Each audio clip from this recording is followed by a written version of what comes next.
जय गुरु जी संगत जी। दिव्य ज्योति में से अध्याय 2 आस्था का सूत्र। हमारा दिमाग पेंडुलम की तरह झूलता है। खोजना अच्छा है, लेकिन सवाल करना।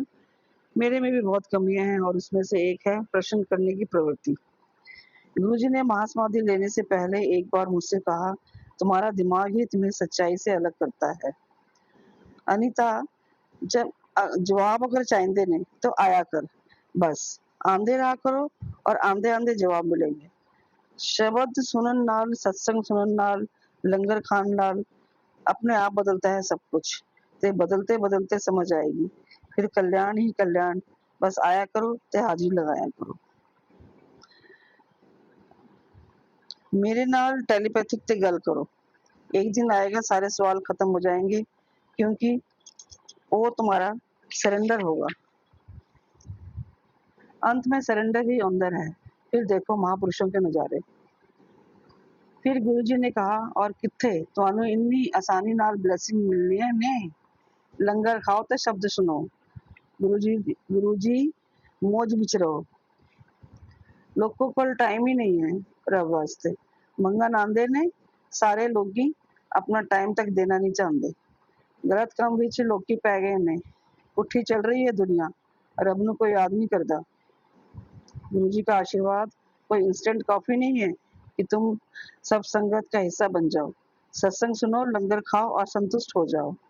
यह केवल गुरुजी निर्धारित करते हैं कि आपको आशीर्वाद और कब और कैसे देंगे। गुरुजी ने मुझे एक अमूल्य पाठ पढ़ाया, जो आप दूसरों को देते हैं वही आपको वापस मिलेगा। अगर तुम दुनिया को देखकर मुस्कुराओगे तो दुनिया तुम पर मुस्कुराएगी, और तुम कुछ बुरा करोगे या आधे मन से करोगे तो उन्हें भी वैसा ही मिलेगा। अगर तुमने किसी का दिल दुखाया है तो जीवन आपको चोट पहुंचाएगा। अगर आप अपने माता पिता की देखभाल करोगे तो जब आपको जरूरत होगी तो आपके बच्चे आपकी देखभाल करेंगे।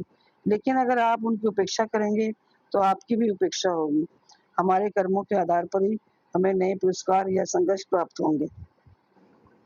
गुरुजी की उपस्थिति एक अतुलनीय कृपा है जो हमारे जीवन को बदल देती है, और मैं इसकी गवाही देती हूँ।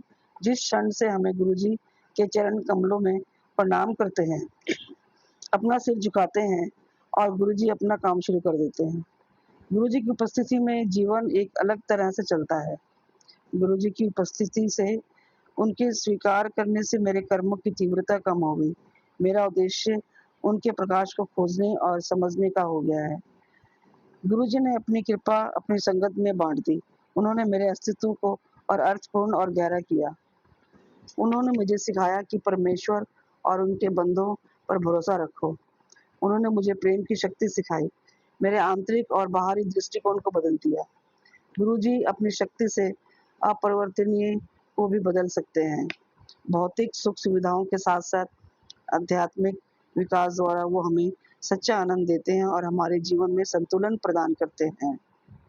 उन्होंने हमें सच्चे सुख और सूत्र सिखाया, कृपा पूर्वक बताया कि हम अपने अनुभवों और उनके आशीर्वाद को दूसरों के साथ बांटें और उन्हें गुरुजी के साथ जोड़ने के लिए प्रेरित करें।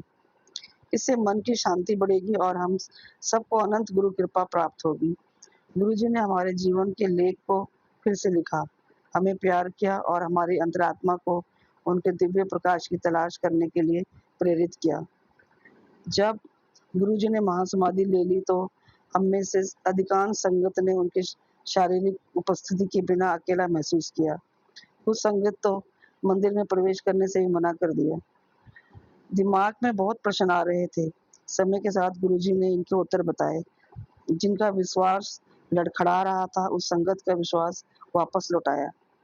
जिन्होंने गुरुजी को शारीरिक रूप में कभी नहीं देखा, वो संगत भी शुद्ध विश्वास और सकारात्मक समर्पण से जुड़ गई और गुरुजी का आशीर्वाद प्राप्त कर रही है। मुझे भी एहसास हुआ कि यह हमारी यात्रा है और हम में प्रत्येक अपने अनुभवों को से सीखता है। हमारी अंतर्दृष्टि को निश्चित रूप से धारण करने में समय लगता है, इसलिए जरूरी है कि हम गुरुजी से नियमित रूप से अपना कनेक्शन स्थापित करें।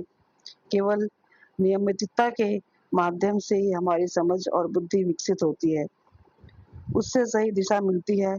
इससे कुछ समय लग सकता है, लेकिन अटूट विश्वास के साथ हम गुरु उनके दिए हुए ज्ञान से जुड़ जाते हैं और यही एक सच्चा संबंध है जो हमें स्थिरता देता है। इंसान रब नू भूल गया, गुरुजी ने एक से अधिक बार कहा। वह हमें संकेत चिन्ह देते हैं और उनका अनुसरण करते हुए हम वहाँ पहुँच जाते हैं जहाँ हमें होना चाहिए। ज़रूरी नहीं कि हमें वहाँ होना चाहिए। समर्पण एक ऐसा शब्द है जिससे ईश्वर हमें सकारात्मक जीवन और अपनी सुरक्षा प्रदान करने का आश्वासन देते हैं। एक दिव्य मूर्तिकार गुरुजी हमारे सभी अवांछित तत्वों को दूर करते हैं जिससे कि हम अच्छे इंसान बन सकें। इस प्रक्रिया के दौरान कुछ दर्द ज़रूर होता है, लेकिन एक बार उनका कार्य हो जाता है तो हम उनकी श्रेष्ठ संगत बन जाते हैं। केवल हमें अपने गुरु पर पूर्ण रूप से विश्वास रखना ज़रूरी है। विश्वास का सूत्र है कि सब कुछ गुरु जी के हवाले कर दो और वो तुम्हें कभी नहीं त्यागेगा। जय गुरु जी।